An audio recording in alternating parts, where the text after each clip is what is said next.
Hey everyone, and welcome to the first edition and the first episode of EBF Reviews. Now, this is a series that I'm going to begin making where I take a band or an artist and I review their entire discography. Now, this is only going to be studio albums, so no compilations, no EPs, no live albums. Otherwise, it'd take forever, and I can't I just don't exactly have the time to listen to all that. So, and the reason I came up with this series is really because, and it's a decision I made where I'm gonna retire an old series that I did called Ranked, which is where I would just rank different albums, and I realized just how difficult it was for me to really rank different albums by different bands. So instead, I decided to just make things a little more fun. Now, and I'm going to make it where I'm going to include you guys. That's right, my subscribers and my viewers. And to those of you who haven't subscribed, please hit that link in the. Just hit that subscribe button and ring that notification bell because it'll really help me out a lot. So, all right, let's get the show on the road, shall we? Now, the first band I'm going to review is actually a band that I've held very near and dear to my heart for a very, very long time. And I'm talking since 2000. This is a band that I've become very fond of for the past several years, since my teenage years. As considering that this band was basically my teenage years. Of course, I'm talking about the one and only Linkin Park. So I'm going to take their discography and just rate them and review each and every single one of their albums in chronological order. Now, I will give some honorable mentions. Now, like I said, I'm not going to review the like any live albums, EPs, compilations, yada yada yada, but I feel as though these albums do deserve a mention here. And of course, I'm talking about Reanimation. This is actually a remix album where the band took all the songs from Hybrid Theory and just remade them. And I'm telling you, these things are just fucking fire. They are just amazing. I love how they're done. The remake of In the End is just, it's still a song that I just, pump out. I just blast 24/7. I cannot get enough of that song. But it's only an honorable mention because, again, it doesn't fit the criteria, but it's worth listening to. The other, of course, is actually I believe it's the LPU um, remixes, or like the exclusives that they released, and I believe they're on Spotify now. You can actually stream them. These are just sort of the prototypes for for what ended up becoming Hybrid Theory. And these are just demo versions of the songs. So, and honestly, they actually sound really good. I mean, I checked them out, and I think they just released like the anniversary edition of Hybrid Theory, which again you can stream right now as we speak, and I definitely highly recommend those. And of course, I gotta give a shout out to Collision Course, which is that that collaboration they did with Jay-Z. Like, those mashups are pretty dope. Definitely recommend. So, all right, that's enough of the honorable mentions. Now let's get to the meat and potatoes, shall we? All right. Now, first, we start off with Hybrid Theory. Now, I will elevate this album to the moon and back. It is just the classic quintessential nu metal album, to the point where it's like when I think of like nu metal, like great nu metal, the first album that pops in mind is easy. It's Hybrid Theory. Now, it's not a perfect album, but it's still great. It's still really it still really slaps. I mean, they did bring in that whole, like, that metal infused with the rap, like Chester Bennington's, rest in peace. And of course, his like scorching vocals, is like beautiful singing, and then you get those really dope raps, and the bars that are being spit by Mike Shinoda, Mr. Hans, like scratching and everything. It's just, oh my god, it's amazing. Now, I'm not gonna sit here and say it's the perfect album, because obviously, it's just a taste of the band, and it just sounds a little. It's kind of them in their embryonic stage, so it's not exactly perfect. But regardless, I still rate them very high. So this album, for me personally, now keep in mind these are just my opinions. So if you disagree, please feel free to sound off in the comments. Uh, I am going to give this album a 4.8 out of 5. Now, again, it's not the perfect album, but it still really slaps, and it goes to this very day. Second off, next up, we have Meteora. Now this album right here, work of art. It is an amazing album, a great record. It's like the band took the formula for Hybrid Theory, polished it up, shined it up nicely, refined it, and just released it. And what can I tell you, man? It's just such a banger. Like, it aged. I mean, both albums, both Hybrid Theory and Meteora, in my honest opinion, aged like a fine wine. I mean, you could just listen to them. I'm still listening to both albums, but I'm especially spinning Meteora like on a loop at this point. I can just listen to this album without getting tired of it. I mean, from the beginning, the intro, and just segues into Don't Stay, which is just still a dope track. It just motivates me. It just gets me pumped every time I hear it. To the beautiful Somewhere I Belong, with those lyrics, and hell, all the way, even that rap sound, from Nobody's Listening is just such a banger. I mean, wow, it just aged like a fine wine. This album, for me, gets 5 out of 5. It is like, it's just perfect. I can't say anything bad about it. It's just such a great album. A lot of people, like, I mean, Luke Spencer from Rocked, Crash Thompson, a bunch of other guys, all unanimously voted it as Linkin Park's best album, their magnum opus, their Led Zeppelin 4, that one album that just went from here to like up there. So definitely highly recommend checking this out if you really want a good new metal album to listen to from the early 2000s. Seriously, go out there, grab a copy of Meteora. Hell, if you have a streaming service, stream that shit right now. It is just, you will not regret it. So yeah, 5 out of 5. Perfect album. Next up, we have Minutes to Midnight. Now, at first, I didn't really care for this album when I was a kid, because I don't know, like, I was just still kind of stuck on Meteora. But I took the time to listen to it, and it's a solid album. I will give it that. I mean, they did start experimenting a little bit with the electronic sound, which we'll get to in a little bit.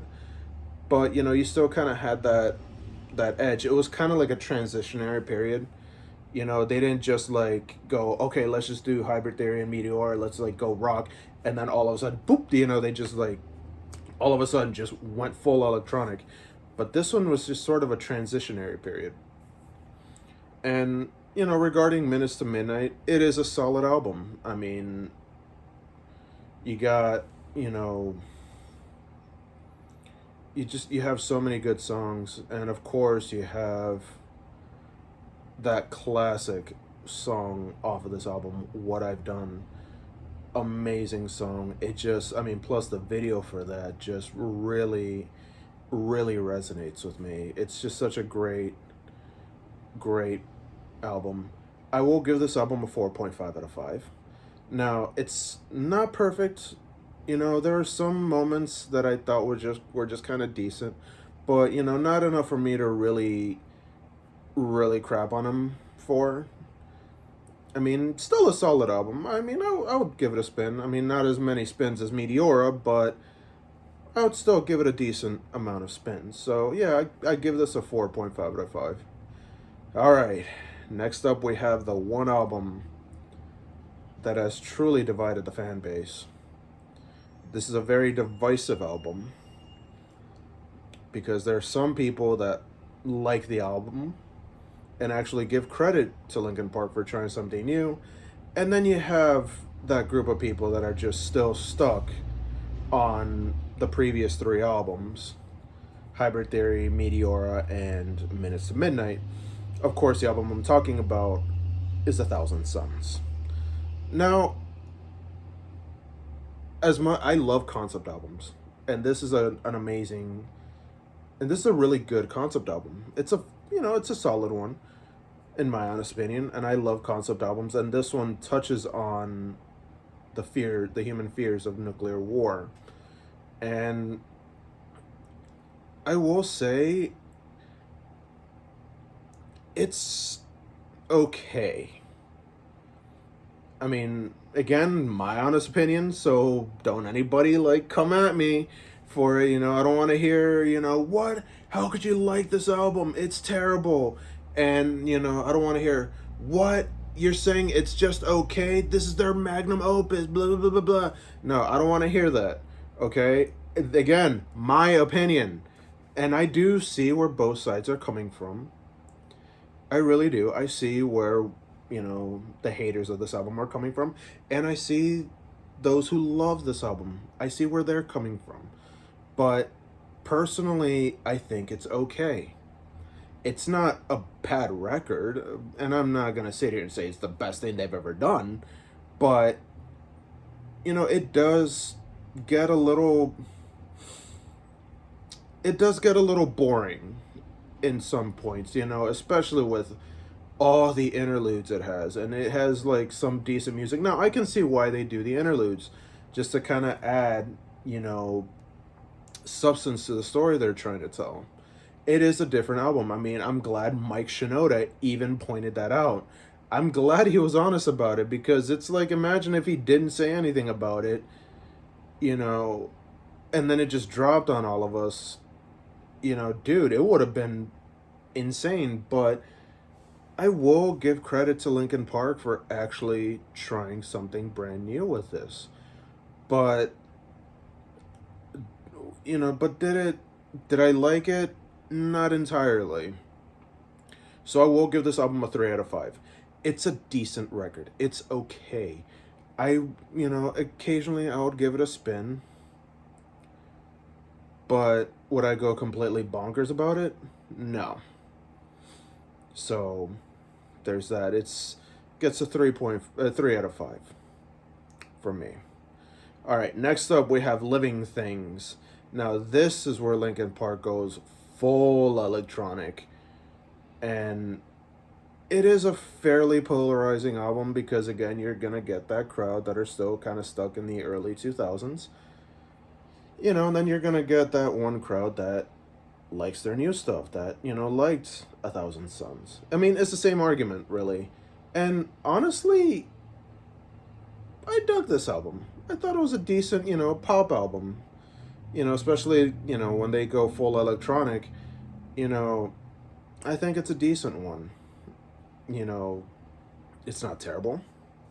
I mean, there's some gems in there. But, but is it perfect? No.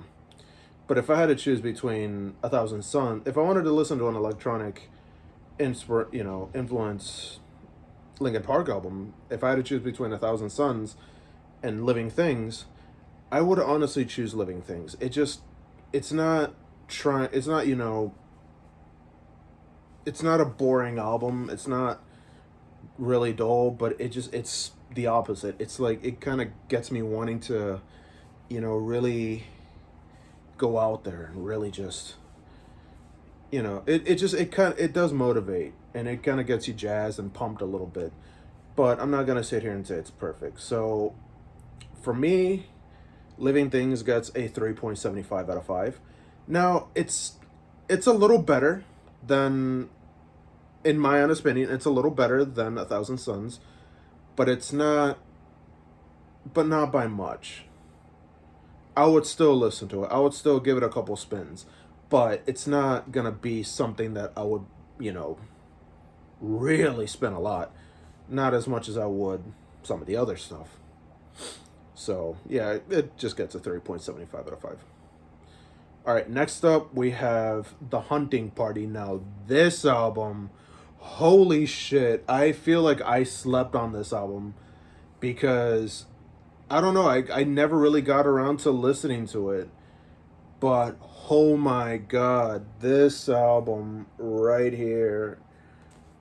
I think, and I'm just gonna say it, I think a lot of people were actually sleeping on The Hunting Party. It's a great album.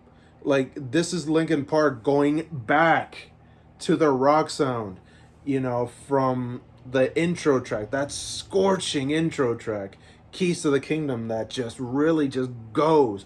And the cooler thing about this, there are guest spots. Yeah, there were guest spots. You get guys like, you got Tom Morello on a track. You got Darren Malakian from System of a Down on a track. You get the legend. You get the iconic Page Hamilton from Helmet on a track. Hell, you even get rap legend Rakim on a track. It's like they all got together, and it's like the guest spots really just added that little extra flavor to that track. It's like, you're cooking something, right? And it just looks great. It's like you're making a fine steak, and it just looks great. You had some seasoning, but then you realize what can make that steak a lot better. And that's when you find that one seasoning that makes it go from a 9 to a 10. And that's exactly how the guest spots worked in this album. They were really that, guest spots that just added a little something extra special to this album. And even the track War is punk inspired. I was listening to this the other night, and I just thought, wait, Linkin Park going punk? What? Like, yo, it is an amazing album, and I really recommend this album. As far as my review on this album, you know what? I'm just gonna say it, 4.5 out of 5. Now it is very reminiscent of.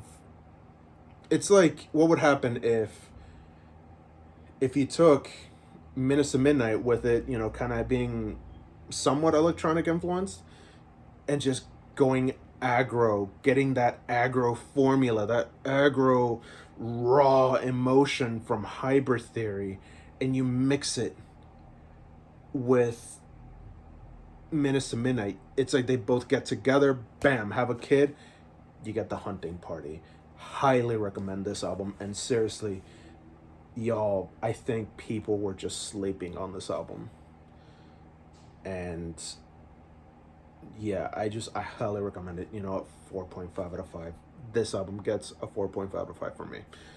And last but not least, we have an album that really hurt to listen to, as it was the last album released with Chester Bennington. And it's like listening to it now, especially with the last two tracks on that album, it cuts me deep. Because, and I'm gonna get personal here, like, Linkin Park got me through a tough time in middle school, and it's like Chester was that voice, like that voice of motivation, that voice of just inspiration, and it's like when I was in middle school, when I was when I was a 13-year-old kid, his voice was really that voice of my generation, and to hear that voice just snuffed out, it really stung. And of course, the album I'm talking about, their last album released in 2017, One More Light. Now, this album is a complete departure from the Hunting Party, from that raw, angry, aggro sound, and it just goes straight into go straight back into electronic territory. Now, a lot of people really crapped on this album because everyone was saying, "What? Linkin Park going electronic? They sold out, blah blah blah," and they just completely shit on Linkin Park for it. They're like, "Why can't you go back to Hybrid Theory? Why can't you go back to Meteora? Blah blah blah blah blah." And I will admit this. I was one of those people. I was one of those guys that really trashed Linkin Park for it. Because I'm like, yo, like, what the hell, I was like, why can't you stick to the formula that worked? And and of course I was younger then, and then of course when I heard Chester Bennington respond the way he did, I felt offended. I felt like it was a slap in the face of the fans. Because, when you think about it, you got a guy like Chester Bennington, somebody who I looked up to as a kid, just kind of ripping me a new one, ripping the fans a new one with his response. Yeah, it felt like a slap in the face. But as I'm older, I took the time to listen to the album. And you know what? I'm going to defend it. Yeah. Again, I don't want to hear you guys talking about how could you defend One More Light? That album was crap. That album was trash. It was garbage. How could you defend it? Hear me out, okay? I mean, you guys also trash A Thousand Suns. A lot of you guys trash Living Things, you know? And those albums are fairly solid. A Thousand Suns, despite it being very dull and mundane at times, it was a fairly solid record. I wouldn't give it a lot of spins, but it was a fairly solid record. I mean, same with Living Things. I mean, I dug that pop sound that Linkin Park went to, and I'm gonna be in the minority here. I dug it. I actually liked it. I mean, because I think, because considering Linkin Park has always kind of had that electronic influence, especially, from Mr. Hahn being the DJ, you know, they kind of always had it, but when you go full bore electronic, it kind of does make a little sense when you really, take a moment to think about it. Which is why I'm saying, and hear me out here, One More Light was not that bad of an album. Yeah, I said it. I'm gonna defend this album, and you know what? It gets a 3.5 out of 5 from me. Now, again, hear me out. It's not the perfect album. I see where you guys are coming from. It's not the perfect album. It's not the best thing they've ever released. It's not a masterpiece like Meteora, but it's not going to be a complete dumpster fire either. I mean, yeah, sure, the electronics sometimes get a little heavy. I mean, there were some tracks I wasn't exactly fond of, but there were some tracks that kind of did get me jazzed a little bit. And then, of course, as I mentioned earlier, as I mentioned a little bit earlier, there are the last two tracks. And those, of course, being the title track, One More Light, and Sharp Edges. And, oh my god, it's like when I listen to One More Light, it just hurts. It hurts. Like, it just hurts my heart and soul when I listen to both of those songs. Especially, like, on One More Light, just... It cuts deep because when you think about it, this is the last single featuring Chester Bennington before his sad passing.